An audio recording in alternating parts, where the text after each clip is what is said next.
there's a lot going on to get it done really nicely, but what have we got in here, Chris? Well, we've got a new fit frame and fork combo coming out, 16-inch frame and fork combo. So we got a little head tube. We got a lightweight bottom bracket that's been turned outside and inside. So a lot of the features of this frame and fork kind of came from the old S&M WTF. So you need to ride the frame with the fork, otherwise the geometry gets goofed up. So that's why we got this little teeny head tube, because that shaves a bunch of weight. Then we're gonna have a shorter steer tube on the fork, which cuts a bunch of weight down. Then you'll use a taller top load stem. So a lot of this is like the old WTF S&M. I don't know if anybody remembers that. There's the drawing right here. So it's American made, obviously. This is gonna be a rear end right here. And then we've got we've got pieces to make another rear end. So we're gonna do a couple of prototypes to make sure everything's going good. And then these are head tubes and bottom brackets for it right here. So just the idea is to make a stronger, lighter, aftermarket American-made 16-inch frame and fork. So say you've got a complete bike, a 16-inch complete bike from another brand or a fit even, and you want to upgrade, this is the way to do it. You get a new frame and fork, and we're making a bar. We don't have the bar sitting around anywhere, do we? No, we'll do that tomorrow. So yeah, the bar's gonna come out tomorrow. And then maybe when we put all this stuff together, we'll go over it again. But yeah, that's the deal. American-made, lightweight, 16-inch fit frame and fork combo with the bar. Perfect. Yo, Murph, what we got going on over here? So this rack right here, it's called Fit Heartbreaker frame. Shout out Chris Hardy. We got a new batch of those coming. We're gonna do the usual gloss clear, flat black. And then we are doing a special color. We're going to work with Hardy and BMXI and possibly get Backbone involved. Not sure what color yet, waiting on a response from them, but we'll be doing a limited run just through them. So you can get those through BMXI and Backbone. We'll have this whole rack going out to paint, hopefully today. This is the new fit 16-inch aftermarket frame we were talking about earlier. It's going to come with a fork that works specifically with this frame to get the geometry that we want. This is a complete bike 16. This is the aftermarket 16. Basically what we're trying to do is make a lighter frame with an integrated head tube. And we're making a frame fork combo, so the whole thing will be even lighter because the fork will have a shorter steer tube. So we're using, like I said earlier, we're using some of the stuff from the WTF that we did back in the day. Got a 14 millimeter dropout slot instead of the 3/8, and then we have removable. This frame will have removable or thread-on brakes for people that want to be brakeless. So if you've got a fit 16-inch complete bike now and you want to upgrade to a lighter frame with some of these features, this is going to be a frame and fork combo. And then we also have a bar that we're making that's sized a little bit different, that again is going to be stronger and lighter because it's made here and it's made out of chromoly, thin wall chromoly, not any high tensile steel crossbars or anything like that, or 5/8 crossbar. So yeah, the biggest differences are the tubing is lighter, integrated head tube, 14 mil slot, and brakes that you can take on and take off. So this doesn't really have a name yet, does it? No. It's just an aftermarket fit 16-inch frame. Been working on this with B-Dubs, Ben Ward, been doing the drawings, and it's yet to be named. So I don't know, maybe someone out there has a name for this thing. Enter your frame and fork name to win. Yeah. What do you win? What are you gonna win? A WTF frame. So we're making 2 of these frame sets, both 16 inches. They're both going to Australia. One of them's going to be ridden by Lennox Linton.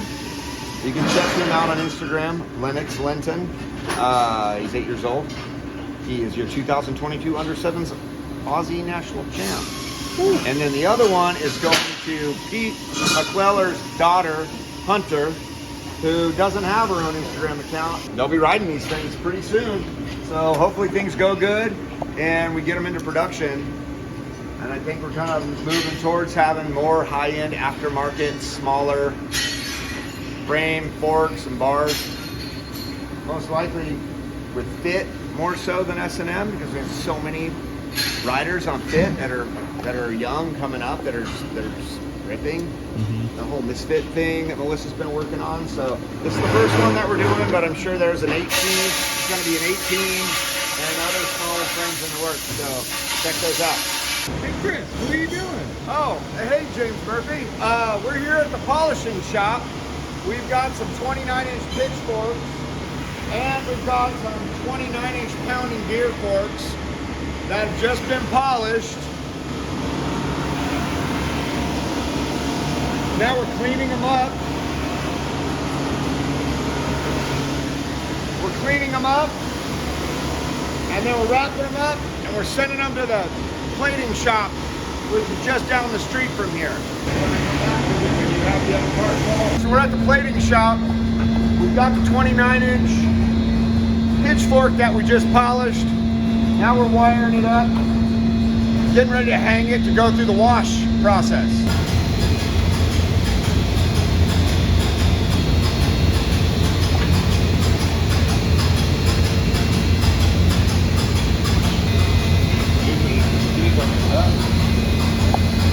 So after you wash the part, you got kind of a soapy solution on there. You gotta rinse it off. That's what we're doing here. We're rinsing off that cleaner, that soap.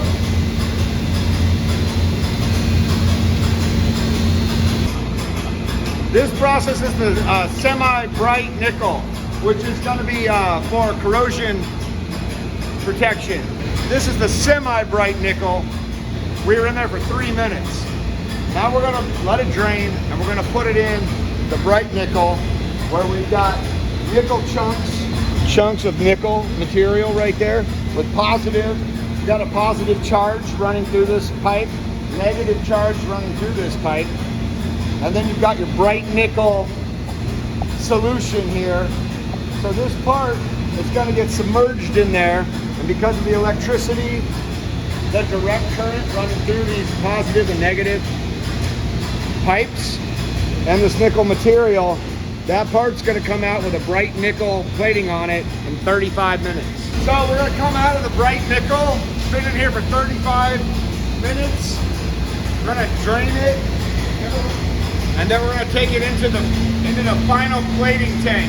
See those drain holes working? You try and plate a part that doesn't have the right drainage, and you get this fluid stuck inside the part, you know, that can lead to corrosion from the inside. That's why the parts normally have to get designed specifically to get plated. So sometimes a painted part will look different than a plated part. Now we're washing that bright nickel off of there. And when I say the parts look different when they're made for plating, all I mean is they're made to drain. So you have drain holes up inside the top, you got drain holes in the bottom. You got to be able to get everything out of the part. You can't get it trapped in there. So we're going to go into the final plating process. We've got different materials in here, just like we had the nickel inside the bright nickel tank. But we're only going to be in here for about 3 minutes.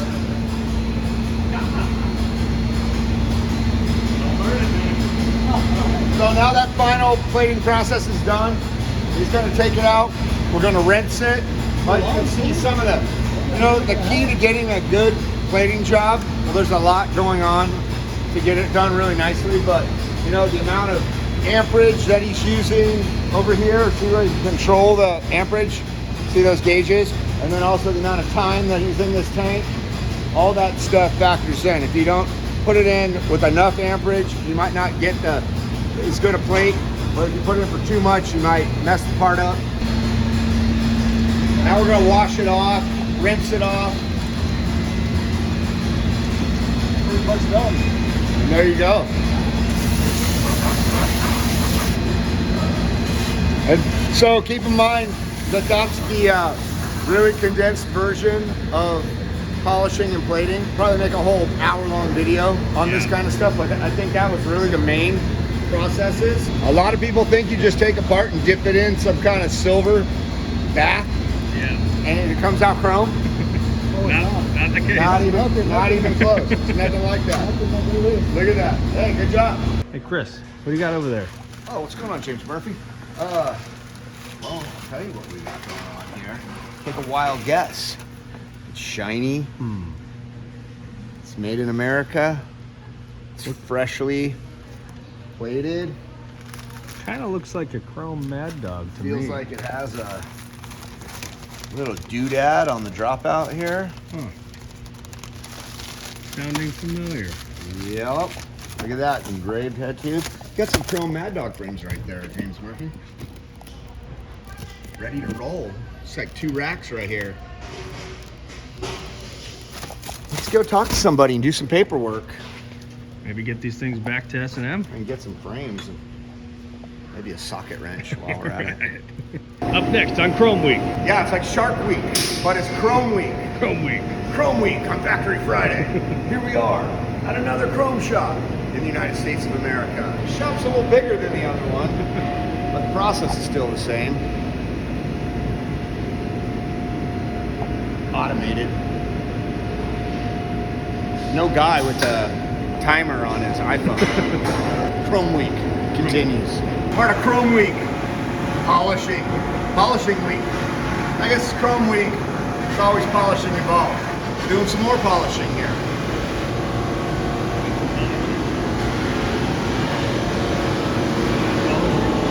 Some heavy polishing going on. What do you got there, Chris?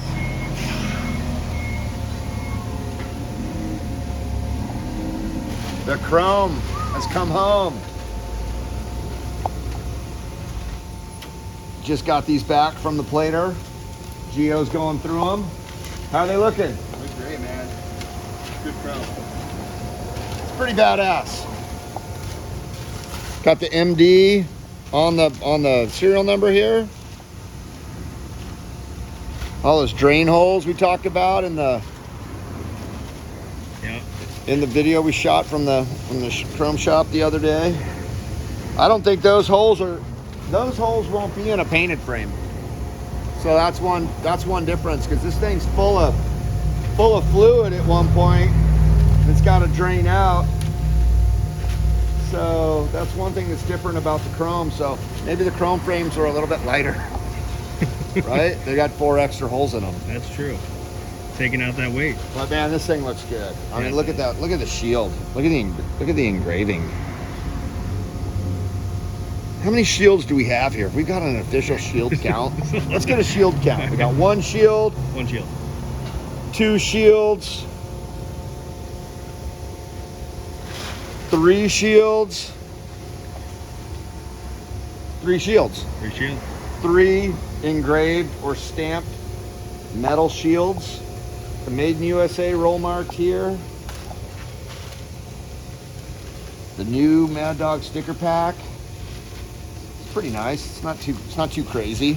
Yeah. Looks cool. Looks like the original. It's like a nod to the original without being overly done. And man, look at that thing. There it is. Can't forget the 87 on the bottom. Oh yeah, the 87. Had somebody ask me if they were all individually numbered. They thought that the one frame that I showed on my Instagram was the 87 was number 87? frame. Yeah, no, kids. Come on. Yeah. What, you know the significance of 87, right, James Murphy? Yeah, that's your age, right? Oh my God. Oh boy. It's a good one though. That's a good one. You've been saving that up. How'd you even? Yeah. Who wrote that? You wrote that? I just came up with it. That's pretty good, man. No, it's not in fact my age. My age is 54 something. Okay. You know? Yeah. 87. As in 1987. The year the greatest BMX brand of all time was founded. Right here in Santa Ana, California. Right here. S&M Bikes. 1987. More chrome. I mean, come on. Is it getting any better? Really doesn't get much better. Let's take a look at one of these fully stickered. 'Cause we did a we did a new sticker. Limited, this is a limited edition chrome wide mouth. So just spoke to Doug and Jason about it. It's a Pitchfork. It's a pitchfork. It's not a wide mouth. It's a regular. It's a regular Pitchfork. But I mean, it'll still fit 2.4. Should have the clearance. Yeah. It's a wide mouth with a shorter steer tube. It's got 3mm shorter steer tube. Okay. I heard Jason back there just yell, wide mouth. Wide mouth. Okay, yeah, wide mouth. Look at that thing. Look at those stickers. It's a pretty cool little sticker. So it's the original Pitchfork, which was drawn by Jeff Tremaine of Jackass fame. And then now we've turned it, we've shrunk it because people don't like big giant stickers anymore. Mm-hmm. So it's a little bit smaller, and then we took the Pitchfork and turned it into the M in this little Sharpie shield. And I think, whose idea was this? Is this, Balls, was this your idea? Yeah. All mine. Stickers, everything. No, really, the sticker was your idea, right? Yeah. Yeah, it was. And fork. And the fork. And the fork. He's claiming it all. Yeah. Well, that's pretty badass. It's pretty badass. Yeah, and I mean, if you were so inclined, you could pair them up. Yeah, that's a pretty good looking rig right there. That's That a 10-inch dangerous standover. combo. Look at the 10-inch sunlight. standover. Get the sunlight from this side. Oh yeah. There's not many of these forks though, so they're going to be hard to come by. But who knows? Maybe we'll do more in the future. We'll see. Pretty much this run, if you bought them like 6 months ago, Right. that's the only way you Right. could get them. Anyway, stickers look great, forks look great, frames look great. It's a lot of chrome. Now everybody knows how chrome is actually applied. It's a process. It's a lot of work. Prices are pretty high on this stuff, but it's all about the polishing work and the plating, how expensive these processes are and how time consuming they are every step of the way. So chrome back in the day was just pretty normal. Now it's really a luxury, and unfortunately we gotta pay for it, but it sure does look good. Oh yeah. Thank you, Balls. Thanks, Balls. Thank you, Balls. Sorry to interrupt Chrome Week. I know you guys got an abundance of chrome. I know you guys are real excited for that. Talk to me all the time on the phone, but dude, we also got some cool translucent colors in the Mad Dog 22. So we actually didn't do all the same colors for the 20-inch Mad Dog, and we decided to change it up a little bit. We got this gloss clear, which is, I think, way too cool looking. Black sticker. And then we also, Rita's doing it right now, did the translucent red. Just a real cool color. That one also looks cool with the black. It kind of blends in a little bit. Yeah. You can see it on the seat tube. Yeah, you know, we always say you guys don't really care about the stickers because you're just going to take them off anyways, but I really think people are going to keep these ones on. They're Oh, yeah. really cool. But You know who does care about the stickers? Rita. Rita cares about Yes, the stickers. yes.